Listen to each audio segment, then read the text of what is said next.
Welcome to the 9 steps to starting a local business. Today we're going to talk about real quickly how to go from concept to open for business. In our first step, what we're going to do is you need to determine what it is your new business is going to be. The best thing to do is to take the skills that you have and couple them with something that you love to do. You're going to be doing this for a while, so it's really important that you take your skills and what you love and put them together. But here's what the most important thing is. You need to determine a need in your community. Because if you can combine your skills, your passion with the need in the community, you're going to have the chance to have a really successful small business. The second thing you need to do is you need to do your research. I cannot stress how important this step is. It is so important that it's really critical that you understand that most new businesses fail due to a lack of research that they should have done. So when they come out the chute, a lot of them close in that very first year, and a lot of it was stuff they could have discovered if they would have done the proper research in their business in the first place. So I'm going to really push this one for you. So let's take a moment and look at some of the areas that you need to do your research. First and foremost, you need to look at your competition. Do not look at your competition as I'm going to crush them or they're so bad. Believe it or not, you can learn a lot of good things as well as bad things from your competition. Some of the areas that you want to look at is the pricing of the products or services that they have, so you know what you're competing against. The customers, what kind of customers do they tend to attract? Are there certain ones that they attract over others? Is that good? Is that bad? Is there someone they're leaving out? Is there someone you didn't even think of? What areas do they service? Do they service just around the corner? Do they go outside of the area? You want to know that as well. What products and services do they offer? And what do folks love or hate about them? Because that's going to give you some insight into what it is that you can come in and try to do. Remember, information is key to coming out strong. Now, the other half of your research has to do with you actually putting the business together itself. You need to look at the licensing required by your city, your county, and your state. Every state is different, every county is different, and every city is different. So you want to make sure that you look at that. You need to also find out if there's special training that is required by you for the particular business that you are opening. You need to understand the costs that it will be for you to open that business. Whether you're a brick or mortar or working out your truck, there's going to be some costs associated with your tools, equipment, things like that. You need to understand that. Basically, you're looking at anything and everything that has to do with this business. Then you're going to take all of that information and start to build what I call your success blueprint. This is a living document, and as you're going to see from our next steps, you're going to continue to add to it with some other stuff that we're going to do. It's similar to a business plan.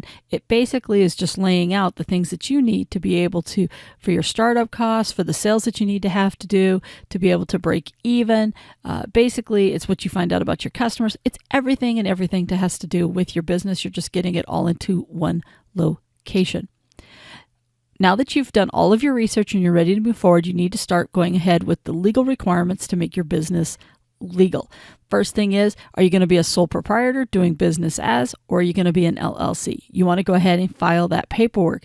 Each state is different. So once again, make sure you look at your state corporate commission. They'll let you know. You want to go ahead and get those licenses set up per your city, state, and federal guidelines that you're going to need.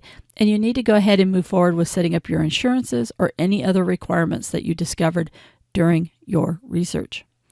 We want to step back and look at your financial considerations again. Are you going to be a debt-free business, or are you going to take on a loan? Trust me, you want to be as debt-free as possible, which means you're going to bootstrap. Bootstrap just means that you continually reinvest in the company and continue to get those things that you need. It's really important that you know what your costs, and you need to know the difference between want to have, like to have, nice to have, all that stuff. Do not buy what you don't need. It's going to keep you out of debt. You can get things as you grow. Listen, you don't want to start off in a hole before you ever get started. And especially each month when you're trying to use that income to pay for your family, you don't want to have to pay someone else before you even pay yourself.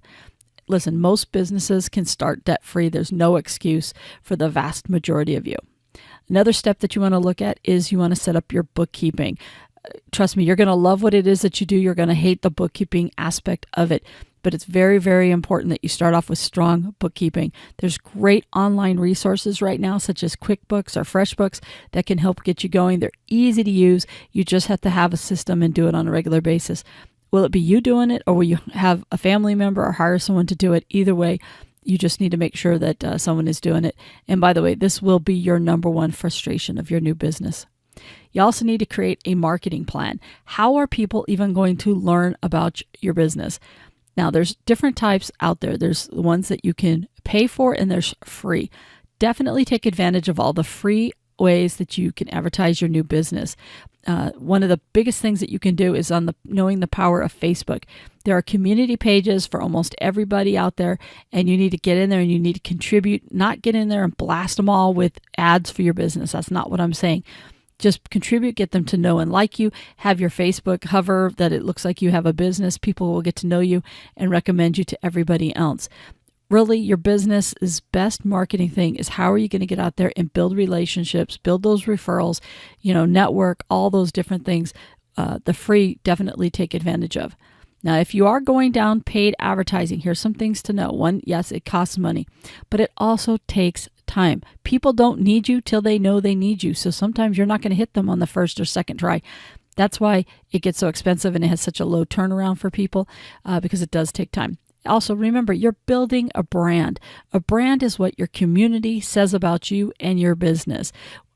Great customer service, quality of work. You don't want them thinking of you for bad things. When you think of the different brands that are out there, you think of something. That's what's happening with you as well. So I ask you, what is your reputation going to be in your community? We're going to look at having employees. Not all businesses need to have employees. If you're going to have employees, you need to make sure that you do your research on the requirements for them and what you need to have in place. There's differences between employees that you actually hire and what are called independent contractors, which are people that help you out here and there. You need to make sure you understand the difference between the two because you can get into a lot of hot water. Not to mention on employees, I'm not going to cover it all on here, but there's so many more things from hiring them, developing them, training them, employee manuals, all these different things. You need to make sure when you do your research, if you're having employees, what it is that you need to have in place. Guess what? You now just need to pull it all together. Before you open for business, you want to make sure that you've gone through all of the different steps. I know it says 10 on here, but it was 9. We're just pulling it all together at this stage. Will you be perfect? No. Same reason why this number is off.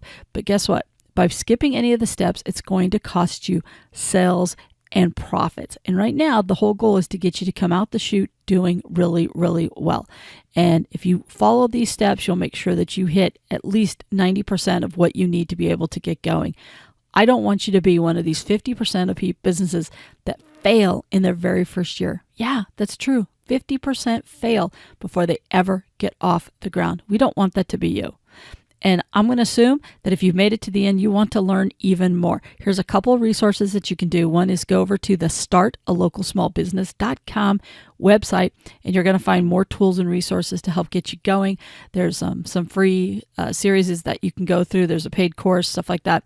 Also, for free, grab your phone and download the Start a Local Small Business podcast on your favorite app. I'll walk through, I think it's like 34, 35 different topics to do with starting your business. We take a deeper dive. So if you have podcasts or listen to podcasts, make sure you download the Start a Local Small Business podcast app. With that, giving you some of the basics to get you going. So good luck, and hope to see you over at the startalocalsmallbusiness.com website and help you get your business off the ground.